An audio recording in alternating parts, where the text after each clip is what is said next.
Joining us is Xerxes Bharucha. Xerxes is from Key2 Real Estate and Key2 Rent. Xerxes, welcome to On the Market. Thank you for having me, Asif and Tina. Xerxes, I know you guys do a lot of rentals and property management in terms of servicing your rental clients. What's happening out there in rentals right now? We're hearing reports that one-bedroom condos are now going for almost $2,500 to $3,000 in Toronto. Yeah, absolutely, Asif. It's quite amazing what's happening out there. If you've invested in a property, and as Asif was mentioning, in downtown Toronto, specifically condos, we're seeing those one-bedroom rents and 1+10s and 2 bedrooms really take off. I mean, if you look on a year-to-year over average, I mean, they're up over 20% year over year. I think with the qualifications, with the increase in the interest rate, what's happened is it's forcing more people to rent.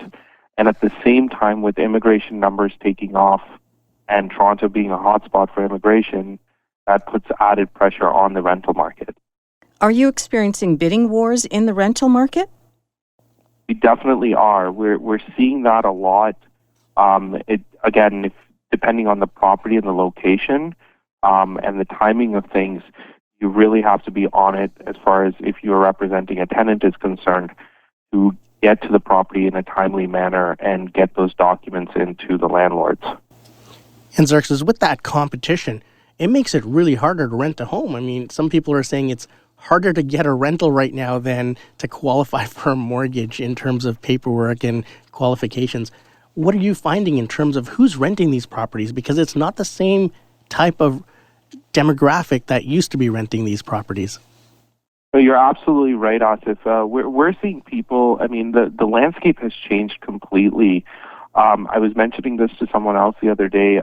Previously, about 10, 15, 20 years ago, you'd be in a situation as an immigrant coming to this country, you needed Canadian experience to get a job, and, it would take you a while to get your feet wet, so to say. In today's day and age, I'm getting calls from overseas, referrals from clients overseas where they haven't even stepped foot into Canada. They have a job with no probationary period, and they're making a very healthy income. And so landlords are looking for people who have healthy income, very healthy credit, and they're looking for those that quote unquote ideal family or ideal tenant who is extremely well qualified from a financial and has good credit history. And some landlords are even taking into consideration credit history from other countries versus locals. So with so much competition, how does someone looking to rent gain the upper hand?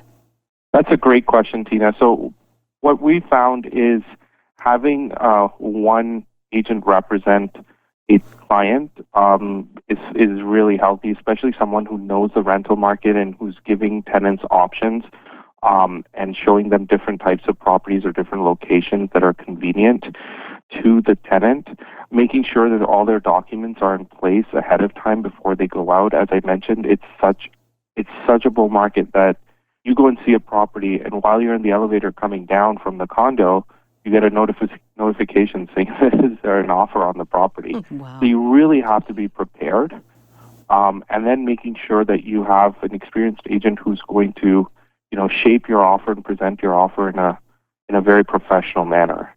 And Xerxes, with immigration hitting record numbers, not only in Canada, but in Ontario, and the majority of the people moving to the GTA for jobs or family reasons, where are the units going to come from? Because we're already in a crunch for rental units.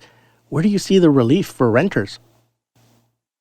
Absolutely, Asif. You're bang on there, and that's the question everybody's pondering. With the immigration numbers being as high as they are, and then with the federal government announcing in 2022 that the numbers were only going to increase from here, we are in a situation in which we are going to be in a very, very tight rental market over the next, I'd say, 10 years, unless something drastically changes. We are seeing more and more pre-constructions coming on the market, but then when you have a pandemic and supply chain issues causing delays, that doesn't help the situation. I think with the provincial government allowing people to make laneway housing or legalizing basement apartments, that's going to help a little bit, but it's not going to alleviate all the stress on the rental markets. I think that investors who have invested in properties outside their principal residence are going to see a great dividend return on their investment properties over the next decade. Now, in terms of the rental market, is there a type of property that is hotter than another, whether it's an entire home, a basement apartment, or a condo? I think it all goes back to what we've been all chasing as buyers or tenants over the last 20 years, which is close to transit lines. I think given the amount of time it now takes to get from the suburbs into town by car, and it's only going to increase because the infrastructure is not there.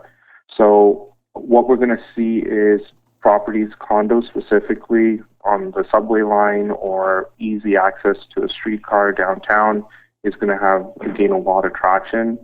And also houses in the suburbs that are close to a GO train station, they're going to have a lot of competition as far as tenants are concerned as well. And Xerxes, let's talk a little bit about short-term rentals, or Airbnbs to be specific. Lots of condo corporations have now banned them. The city of Toronto is looking at regulations for Airbnb. What are you hearing about short-term rentals, and is that a solution or is that a detriment to the rental market? I think in the long term, it's not necessarily helpful. I think we need it, given the amount of, with immigration comes a lot of, I would say, travel. And so, you need that market there. However, it is taking away from the long-term tenants who are coming here in huge numbers. And the local population is growing at a rate where people need more space as well.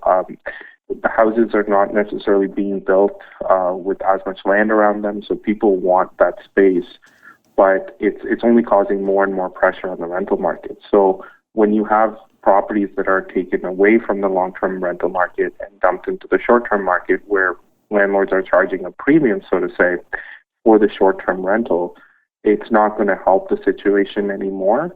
And regulations definitely need to be in place to make sure that those tenants have a decent living space while they're using the space. Is there an area of the GTHA where rent is at a premium or there is very limited rental inventory? We're seeing a lot of, overall, I would say the general market is down as far as rental properties are concerned. We're seeing year over year from Q3 2021 to Q3 2022, we saw 25% less listings throughout the GTA. So with regards to a specific area, we are seeing the suburbs with fewer, townhomes, anything under that $3,500, $4,000 mark per month, where we're seeing huge amounts of competition with that. And then people who've been in those properties, specifically the ones older than November 2018, don't want to let go of their rental rates. Xerxes, I know you guys do a lot of property management for your landlords, and with inflation increasing at the rate that it has, and the rent control guidelines dictating how much a landlord can increase their rent, tell us a little bit about rentals from a landlord's perspective and what you're hearing and seeing. That's a great comment, Asif. I mean, we've seen the government's happy to announce that we've seen inflation, above 6, 7, 8, 9% year over year. But they tell landlords that they can't increase their rent over 2.5%, and at the same time they're announcing that that's a record increase.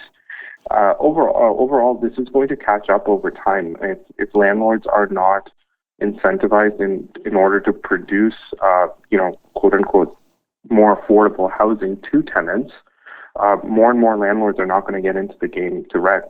I think the fact that the provincial government changed and created a line in the sand to allow properties after November 2018 to not have restrictions on rent increase guidelines, that has helped certain landlords, especially in the new construction, and incentivize them to invest in new construction, and we're going to see those coming online over the next couple of years. But if that trend continues where they keep putting rental caps on things, landlords are not going to be incentivized to produce that more affordable housing for tenants, which is just going to increase the crisis. Xerxes, I'm sure you've piqued the interest of a lot of our listeners today. If they want to contact you and learn more about the rental market, how can they do that? Absolutely. They can reach me at my email at xerxes@teamrajpal.com or my cell number at 647-249-7051. Thanks so much for joining us today. Thank you, Asif. Thank you, Tina.